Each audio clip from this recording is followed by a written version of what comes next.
So if you didn't know, today is the Feast of Mary Magdalene.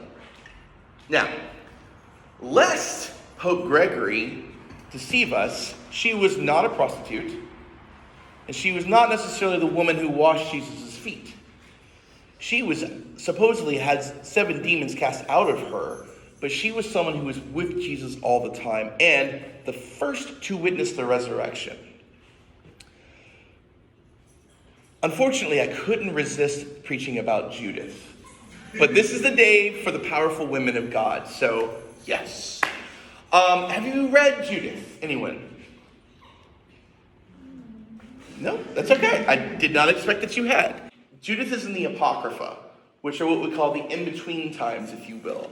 They're the, excuse me, the texts that are in the Catholic, Anglican, and Eastern Orthodox Bibles, but are not in the Protestant Bibles because they were written only in Greek, not Hebrew, and they were considered sort of secondary to the main texts. However, without these texts, you cannot even begin to understand the context in which Jesus found his ministry. And it is a great sadness to me that so much of the church has ignored these texts. I could go on for an hour just lecturing you on all the different nuances, but you would get very bored because it would get very technical and very academic, so I digress. Well, Judith is one bad widow. She's not even a mama, she's a widow. And what was going on is the story of Nebuchadnezzar's general Holofernes is wanting to take over the world on behalf of Nebuchadnezzar, who considers Nebuchadnezzar God. And I forget his name, he's an Ammonite, who told him, look, Holofernes, I just want to let you know, go take them over if you want to. If the people of Israel are disobedient to God, you'll be able to raise the ground and not worry about it. But if they are faithful to God and his commandments, no army can defeat them. You will make us the laughingstock of the entire world. Now, if you're a general, would you want to listen to that advice? Probably. Not this arrogant guy. All the people around are like, rip him in pieces, throw him out, he should be dead and cast out. Why would you denounce the might of Holofernes and Nebuchadnezzar? And of course, Holofernes is like, that's right, I'm the man. So I'm going to exile you. I'm going to send you to Bethulia, which is a town out by the passageway where the Jews had blocked off passage for the army. And 2 of Holofernes' slaves took him out there, but they kept pelting him with stones from the ramparts of Bethulia. So they just hid behind a hill, tied him up, and left him there and went back. They go down. The Jewish people come out of Bethulia, find him, and bring him in. And he told them what he had said. And they're like, oh, great, awesome. But the problem is, Holofernes has basically set it up where the people in Bethulia cannot leave. So they're stuck with whatever food and water they have inside the walls of the city. And once that runs out, they die. Now, who thinks that's an easy predicament to be in, strategically? It's pretty terrible, pretty dire. Who here would despair in that situation? Yeah, okay, as would be expected. I don't want to die of starvation and dehydration in the middle of the desert. Well, so Uzziah, who's the head of the city, of course, marshals all the troops and says, come hell or high water, we're going to take this army on, right? No, he wrings his hands like, what are we going to do? What are we going to do? We're going to die. Oh my God, please help us. So the men are doing great. And that's not to knock men, not to knock military strategy. I could not possibly think of a way out of that if I were thinking from a strategic standpoint as a military combatant. So, Uzziah, we understand completely why that's frustrating you. Sounds kind of like a certain individual who was the first king of Israel when faced with Goliath. What was his name? David. No, Saul. David. And who was the unlikely one that won the battle? David. David, the pipsqueak, the youngest of his brothers, who was just a shepherd out in the wilderness. Well, interesting thing, who is the person who saves the day for Bethulia in this story? Judith, a widow, a gorgeous widow. I mean, we're talking like Beyonce, Salma Hayek kind of model, supermodel kind of beauty. And she goes, okay, now her husband died of heat exhaustion. Who can relate to that feeling lately? So what does she do? She decides, you know what? I've had enough of this. I'm taking off my sackcloth. Y'all can't do anything about this. I'm going to do something about this. And so she gets up after she's been mourning, prays to God this prayer that we read today, and says, okay, handmaid of mine, come with me. She decks herself out in the best, like puts on all her makeup, gets her hair done real nice, all the nails, all the kind of fun stuff. Goes up to Uzziah and said, okay, stop this believing in God. I am going to go win this battle for us with God's hand because God will take care of us. She goes out the gate. Now, gorgeous woman and her handmaid, no guards, no male chaperones, nothing, goes out to the enemy camp. Who thinks that's a smart idea? Because there's a word that starts with R that is the thing that I would assume would happen very quickly in that situation, especially with soldiers who've been out in the desert for a while and haven't been in the city for a while. Terrible things happen to women in these situations. And what's interesting is that without Judith, even worse terrible things have happened to all the women and children in that town. So this woman goes up and tells one of the guards, hey soldier, I'm going to win this war for you. I will give you Bethulia. I will give it to your general hall of fairness. And they're like, yes, okay, come with us, yes, please. And they go on like, hall of fairness, oh my gosh, you've got to check this woman out. You've got to meet with her. She's going to take care of everything. And oh my goodness, she is gorgeous. And so he's like, all right, I'll be a huckleberry. Takes her in, and she meets with him and says, I will tell you all that has to happen. The only thing I ask is that you give me time each day to go out into the wilderness to pray at the right times to my God. He's like, whatever you say, honey, whatever you say.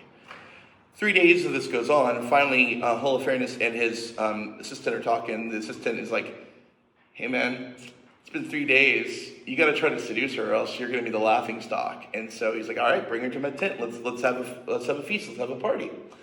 And Judas says, sure thing, I'll come to your tent. But eventually he passes out drunk. And at midnight, after she prays one more time, takes the sword above his head in his tent. Takes it, yanks the hair on his head and says, may you understand, may God give me the strength to do what needs to be done. And with 2 hard whacks of the sword, chops his head off, clean off. And her handmaid puts his head in her bag. She rolls over the body and knocks over the tent. They go out for their prayer time and go back to Bethulia, and they win the battle. Now, gruesome, yes, but awesome, also yes. This one woman was willing to risk everything to manipulate and trick Holofernes and his men into trusting her. And she's able to defeat this army, not by military conquest, but by using what her gifts and her opportunities and what she could do were. And also doing things that, if you think totally from one angle, it will fail miserably. Now, you might hear some of those people saying, oh, that's what you get for letting women and their crazy wiles happen. Because, women, blah, blah, blah. Like, what if a man did that? We would probably say, how genius. Way to use what you got. Way to be smart. Way to work well with that.